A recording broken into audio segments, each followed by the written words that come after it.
যত কাণ্ড বেলডাঙায়। কেন বলছি এ কথা? বেলডাঙা, বালিডাঙা বা বেলেডাঙা, যে নামই বলি না কেন, সাম্প্রতিককালে এই জায়গার নাম বারবার উঠে এসেছে সংবাদের শিরোনামে। সিএএ হোক বা ওয়াকফ আন্দোলন, নানান সময় নিউজের প্রাইম টাইম থেকেছে বেলডাঙার দখলে। বাবরি মসজিদও বেলডাঙায়, আবার ২৬শে জানুয়ারিতেও সেই বেলডাঙায় দেখা গেল নৈরাজ্যের আবহ। কিন্তু কেন?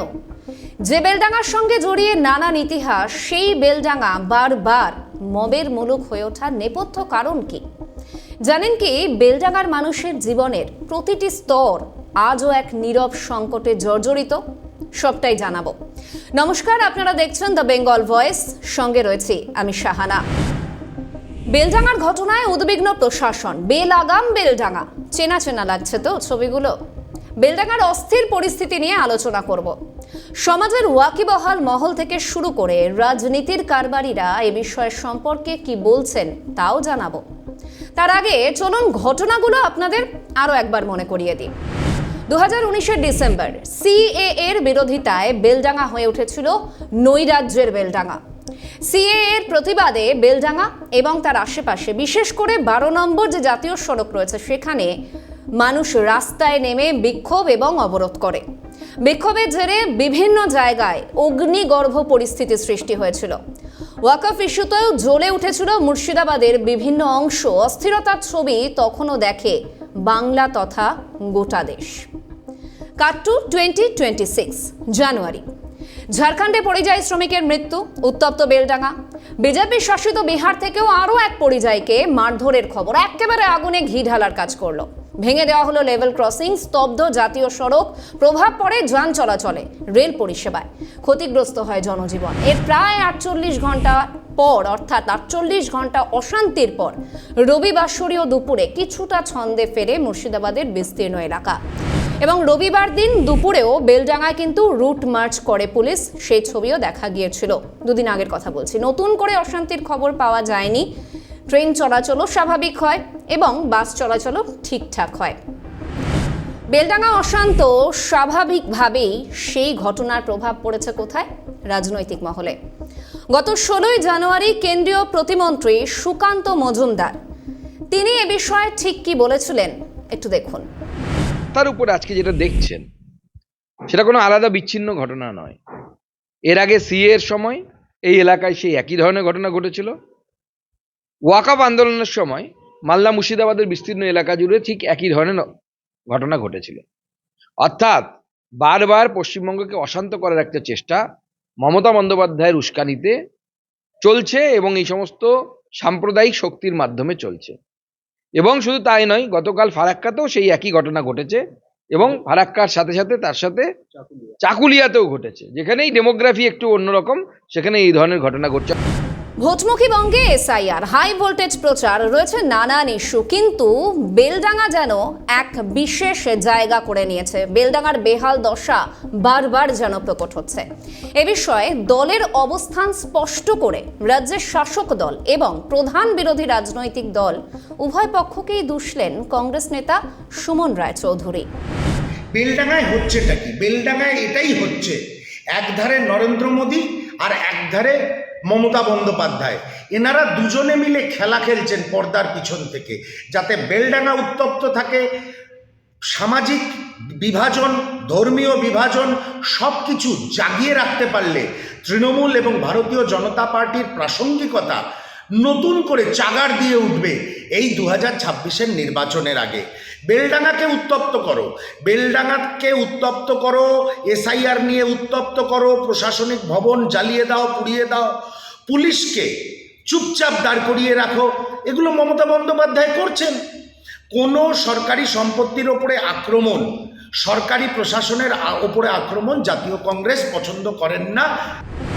বাংলার সোশ্যাল ইঞ্জিনিয়ারিং ব্যাপকভাবে ক্ষতিগ্রস্ত হচ্ছে। এই ঘটনা সেই বিষয়কে প্রকট করছে মনে করছেন রাজনৈতিক বিশ্লেষক অমিতাভ কাঞ্জিলাল। শুনুন ঠিক কি বললেন তিনি। সবটা মিলিয়ে সংবাদ শিরোনামে বেলডাঙা যে উঠে আসছে, তার মধ্যে একটা দিক স্পষ্ট, যে ওই নন্দীগ্রাম সিঙ্গুরের মতো এখানেও এক ধরনের নৈরাজ্য, আইনের নিয়ন্ত্রণবিহীনতা, পুলিশ সাংবাদিকদের ওপর আক্রমণ ইত্যাদি ইত্যাদি ঘটনাগুলো ধারাবাহিকভাবে ঘটে চলেছে। অর্থাৎ তাদের মধ্যে একটা সাজুজ্য আমরা পাচ্ছি এই আইন শৃঙ্খলার অবনতির পরিস্থিতিকে আমরা খুব স্পষ্টভাবে চিহ্নিত করতে পারছি। এটা শেষ পর্যন্ত ভোটের বাজারে কাকে ডিভিডেন্ড দেবে সেটা একটা বড় প্রশ্ন হিসেবে উঠে আসতে পারে বই কি। কিন্তু যে সংকেতটা এটা বহন করছে যে এই বেলডাঙ্গার ঘটনার সঙ্গে যে অংশের মানুষ যুক্ত রয়েছেন তারা অধিকাংশই আমাদের দেশের সংখ্যালঘু সম্প্রদায়ের মানুষ। এই সংখ্যালঘু সম্প্রদায়ের মানুষ যখন এই ধরনের আইন নিজের হাতে তুলে নেন, একটা চরম বিশৃঙ্খলা নৈরাজ্যকর পরিস্থিতি তৈরি করেন, এবং সেটা যদি প্রলম্বিত হয় তাহলে ধরে নিতে হবে বাংলার সোশ্যাল ইঞ্জিনিয়ারিং ব্যাপকভাবে ক্ষতিগ্রস্ত হয়েছে। প্রাক্তন পুলিশ কর্তা নজরুল ইসলাম, তিনি মুর্শিদাবাদের ভূমিপুত্র। কেন বারবার বেলডাঙ্গায় পরিস্থিতি বেলাগাম হয়ে পড়ছে, তার ব্যক্তিগত অনুধাবন থেকে তিনি কি জানালেন শুনুন। বেলডাঙ্গায় যেটা আছে, বেলডাঙ্গার যে মিউনিসিপ্যালিটি আছে সেটাতে হিন্দুরা দেখবেন সংখ্যাগরিষ্ঠ, আর বেলডাঙ্গার আশেপাশে যে গ্রামগুলো আছে সেখানে মুসলমানের সংখ্যাগরিষ্ঠ।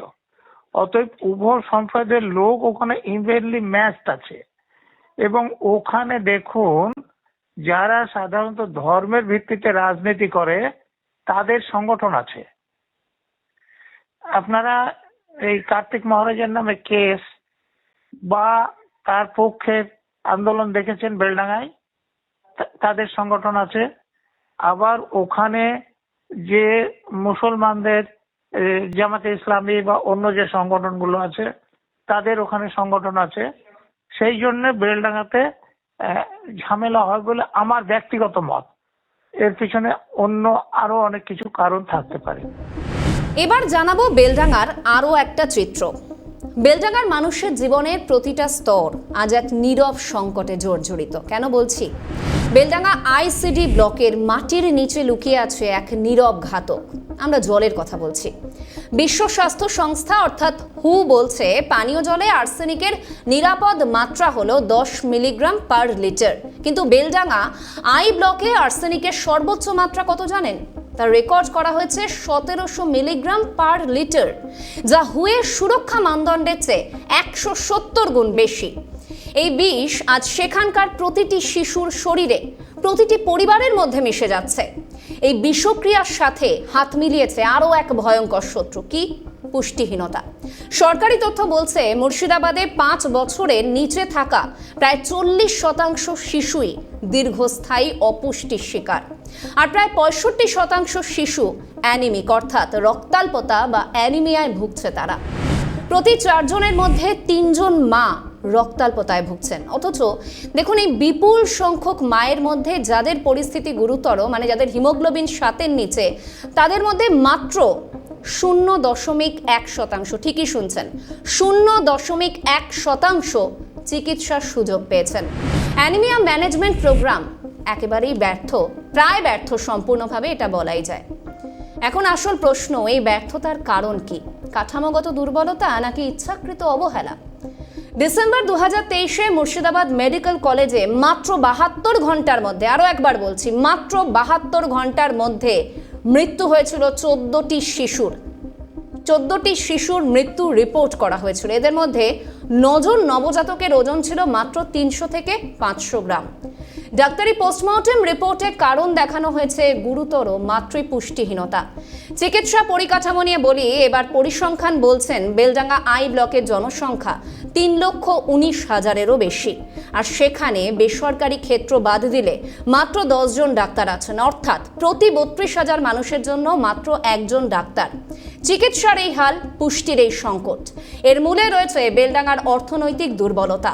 মুর্শিদাবাদ জেলার দারিদ্র্য হার এখনো রাজ্যের গড় হারের তুলনায় অনেক বেশি, প্রায় 16.55%, আর এখানকার মাথাপিছু আয় রাজ্যের গড়ের চেয়ে অনেকটাই নিচে। দেখুন, প্রতিবাদের অগ্নিগর্ভ পরিস্থিতি যেমন অনেক প্রশ্ন তোলে, তেমনি বেলডাঙ্গার স্বাস্থ্য সংকট, আর্সেনিক দূষণ, চরম অপুষ্টি এবং অর্থনৈতিক দৈন্যতা আজ বহু প্রশ্ন তুলছে। সময় এসেছে সিদ্ধান্ত নেওয়ার। আজ দ্য বেঙ্গল ভয়েস এখানেই শেষ করছি। দেখতে থাকুন সিএন।